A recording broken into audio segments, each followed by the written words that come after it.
omwaka 2023.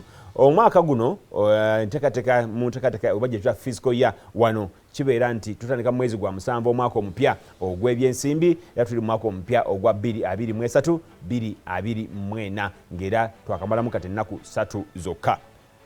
Katunayingira mu mwaka waseka kubaawo ntekateka ya budget era budget esomwa budget eyo nebanga igenda okutambuza omwaka embeera yali nnungi nnyo ekololaawo budget yali mu trillion nga 5.2 era abantu bangi bayogera ensonga nyingi ku budget eyo.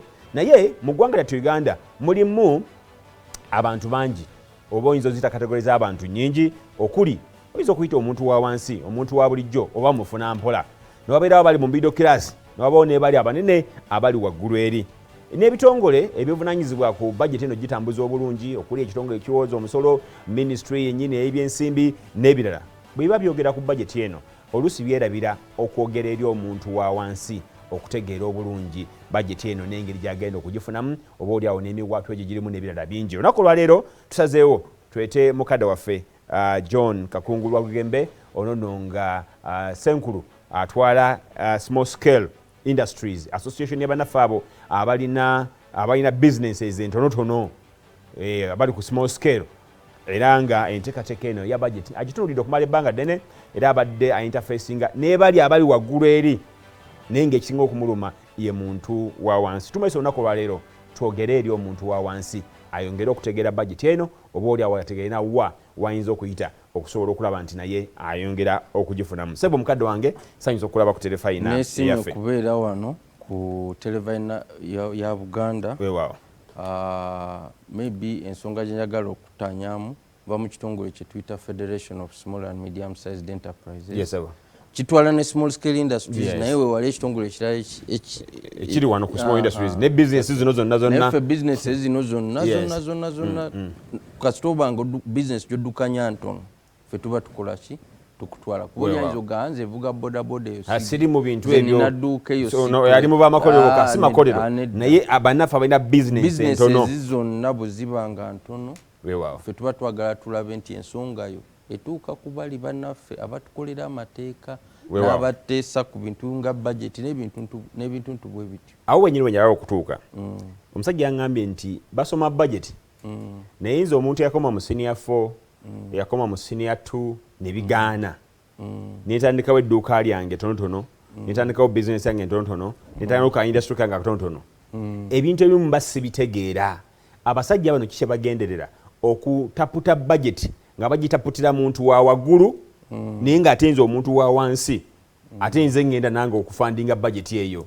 Oluusi nabo galina ne beteekamu nga badokita b'obalaba. Yes. Ti dokita otuula wali n'akunyonyola ekikuluma naye bw'atuuka okuwandiika n'akulukuutiza nga ebintu tojja bisoma kuga tayagala otegeere nti kino kyakola ki kyategeeza oyinza obutamugulaako ddagala n'ofuluma nogaa omululuza gujja kukola.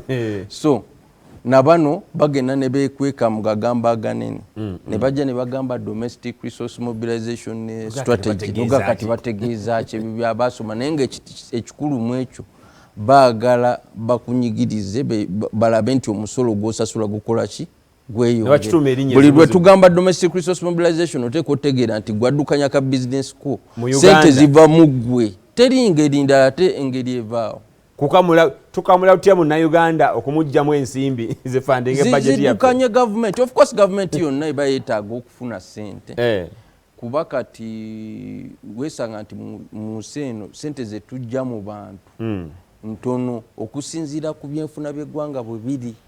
Bw'otunda amawanga agatwetolodde ratio yaffe eri wansi tucollecting ebitundu 13 ku buli 100 eziva mu bantu kyekireta abantu okuba nga bavaamu sente ntono.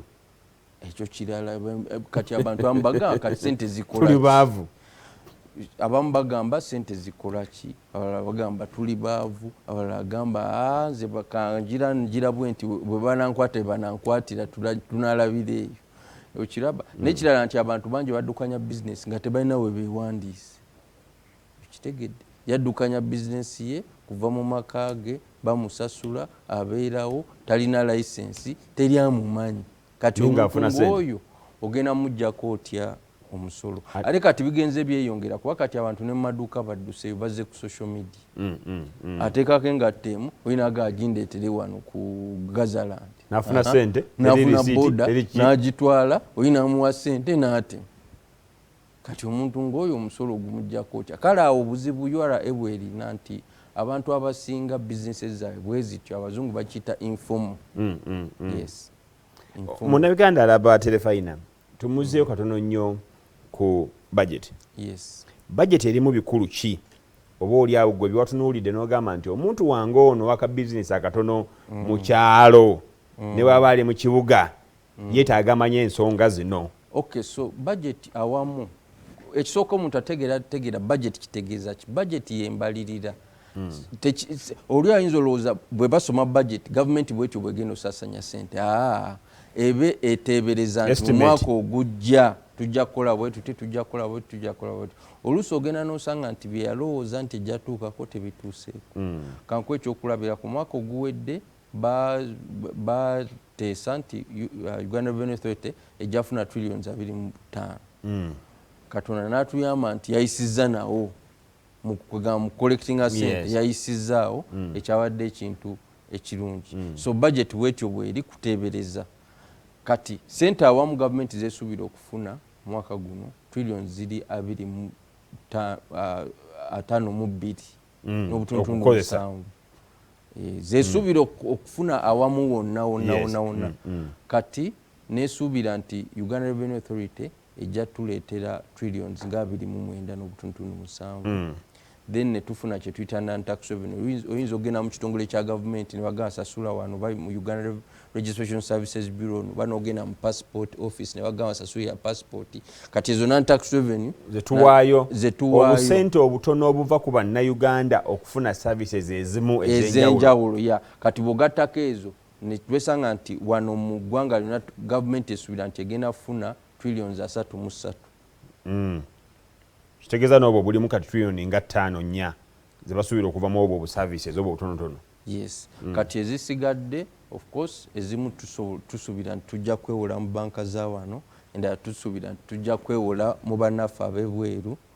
Then tusuubirayo ne kituyita project support. Abantu abamu baleeta sente ne bataagala ziwa government direct. Ne baagala bazise mu projects naddala ab'Amerika era balaba balina bi projects ebyenjawulo naddala mu byobulamu.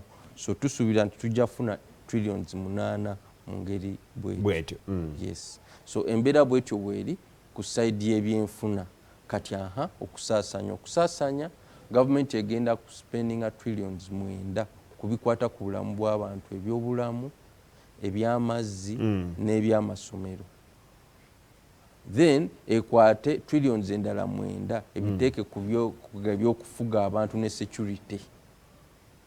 Then ekwate trillions endala nga 4 eziteeke mu ntambula z'abantu kyetuyita infrastructure amasanyalaze enguudo bintu bwe bityo. Then ekwate trillions endala nga 2 eziteeke mu bya kuzimba businesses kyetuyita private sector development. Then egenda kukwata maybe kyenteeka okutegeeza nti kyetuyita private sector development gavumenti ekutte trillion 1 n'akatundutundu kamu nekateeka mu parish development model. Kitegeeza nti sente ezo nnyingi bw'otunulira budget ng'ogigassegase okuteeka nti gavumenti ekutte trillion namba nekiteeka mu programu emu. Kitegeeza nti kwegala gitaddeko nnyo essira. Then nekwata billions endala 10 neziteeka mu myoga. So then nekwata sente endala neziteeka mu Uganda Development Bank ne Uganda Development Corporation. So budget tekyuse nnyo ku ndala bwe zibadde kubeera bw'otunira budget ezisembyeyo nga 2 era bwekyo bwe badde gabanyamu ki sente lwakuba kati kirabika nti egenda eyongera sente zeteeka mu parish development model. So okusaasanya bwe kutyo kati gwali adukanya ka business ko katundundye mu kuyingiza sente. Budget eno egenda kukwatako etya ekisooka tusuubira nti sente ezisinga zigenda kuva wano trillions 3.3 mumwe zigenda kuva mu musolo zigenda kuva mu services zosasulira kyeyagalire gwasituka n'ogamba njagala passport n'ogenda wagamba njagala kuinunga permit n'ogenda. Yes. So zigenda kuva mu ggwe. So kitegeeza nti then nekirala government ereseewo misolo mipya giri awo emaze emyaka nga 2-3 nga teteetawo misolo mipya ekozesa misolo mikadde wabula nga kyekola kunyigiriza saga kwesa kikunyigiriza kuba kiyinza okulabika kwongera kunyweza kugamba gwe omusolo gw'osasula gwe gw'omutuufu gwonna ogusasula nga bwe guteekeddwa okusasula oluusi bw'oba tolina bigambo manya tolina biwandiiko eyinza okunyigiriza n'ekukwatirayo osasula n'omungi gw'otateekeddwa kusasula kuba eyinza okusanga netunula mwami gundi ng'emmotoka avuga nnungi mukyala we abaana bwenyingira mu dduuka ndaba bava mu green hill gwe oteeka okusasula miliyoni bwezi kati newesanga nti gwateeka obbagamba mulimba ebyandiko toyogera ebyo wabula oleka kuba na biwandiiko bya bizinesi nobalaga nti nabweziti kati bw'osangibwa nga tobirina baba bakukutte so kitegeeza abantu bonna abali eyo betaaga okutandika enteekateeka y'okuyiga nti URA egenda naddala omwaka guno egenda kunyweza natti kuba sente ziri eteeka okukola ki okubanga ebiwandiiko kikulu ate ne pulezidenti bwe baali basoma budget mujjukira mu abaagitunulira yajja n'agamba nti bano aba URA tebansanyusa omusolo gwe bafuna mu bantu tegumala naye nga sebo baali basusse ne mukyamwe abagamba okusolooza kakitegeeza mukama waabwe ye yabawadde edda notisi nti bwe mutakola njakola ki so balina kukomawo eri gwe kuba nabo omulimu bagwetaaga basasulwa bulungi so omuntu yenna addukanya bizinesi yo ate bwe walina ebirala biboogeddeko nayogedde ku kya domestic revenue mobilization n'ekya kye twayogeddeko kye kya formalization era bangi kumwe musobola okunjulira URA ennaku zino ejja neba sure nti mufuna tax identification numbers buli muntu ali kuba eyagala buli muntu ebeere ng'ekulina ku list wakiri ng'olina kovaamu atulaba tugenda kusooka tuwumulemu bwe tudda twaga tunuulira ebintu eby'enkizo ebiri ddala mu mbalirira eno gwe omuntu wa bulijjo by'oyinza okwekwata okukuyamba ate oba oli awo byolina okwegendereza ebiyinza okukusuula mu ntata singa oba teweegendereza naddala nga tutunuulira bajeti ya 2023-2024